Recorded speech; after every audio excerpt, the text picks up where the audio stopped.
You know that feeling, right? You go to log in to an account you use all the time, only to be told it's closed. It's confusing, it's frustrating, and honestly, it happens way more than you'd think. Today, we're going to dig into what happened to one customer, and more importantly, we're going to walk through the expert playbook you can use to fight back and win. So meet Martha Norick. She's a loyal Target shopper from Brooklyn, and like a lot of us, she loves that 5% discount she gets from her Target Circle debit card. But then one day, she goes to buy something online, and boom, blocked. Her card, which she'd literally just used a few days before, had just vanished from her account. But look, Martha's story isn't just about one random closed account. It's basically a masterclass in getting the corporate runaround, hearing the most baffling excuses, and figuring out how you, as a consumer, can finally cut through all that noise and get what you're owed. So what do you do in that situation? Well, you pick up the phone, right? But for Martha, that first call was just the beginning of this truly wild journey to get just one straight answer. She did exactly what any of us would do. She called customer service, probably expecting a pretty simple fix.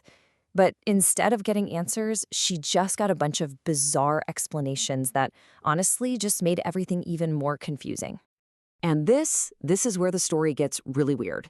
Their first excuse? Her card was shut down for inactivity, even though she'd used it multiple times that same month.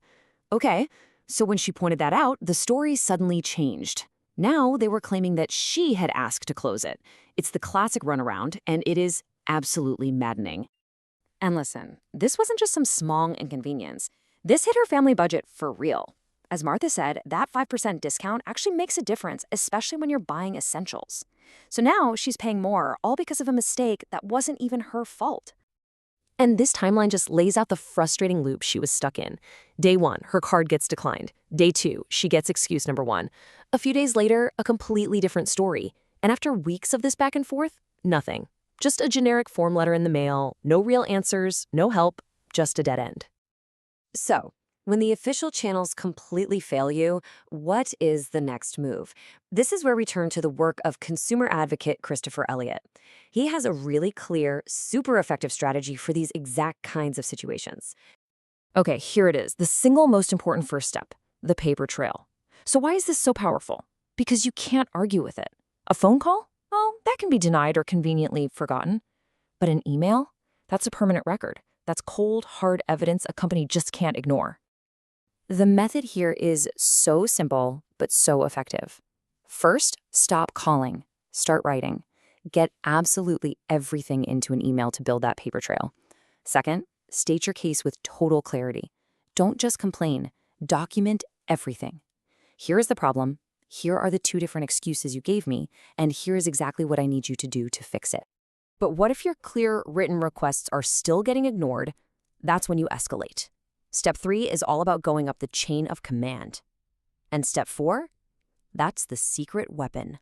You use resources like Christopher Elliott's advocacy site to find the email addresses for company executives. A polite, well-documented email sent directly to a VP, that often gets results when nothing else will. Which brings us right back to Martha Norick. Remember, she was totally stuck in that loop of phone calls and form letters. So the big question is, does this strategic, paper trail-focused approach actually work? Can it break through that corporate wall?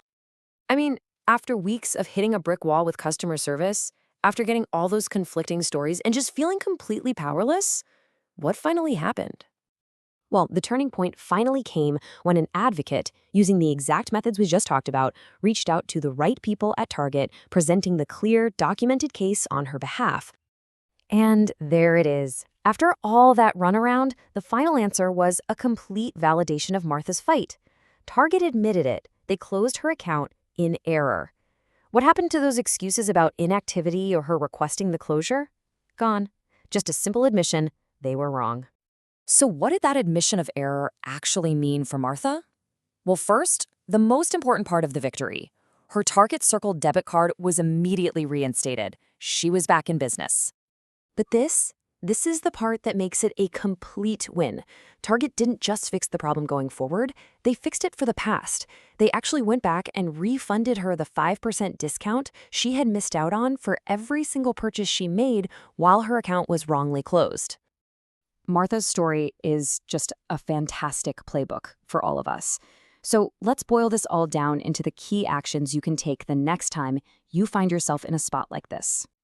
All right, let's lock in this winning playbook. Number 1, always create a paper trail. 2, be persistent and crystal clear about what you want. 3, if you hit a wall, do not be afraid to escalate. And finally, know your rights. Companies have a legal duty to act in good faith, which basically means they have to deal with you honestly and fairly.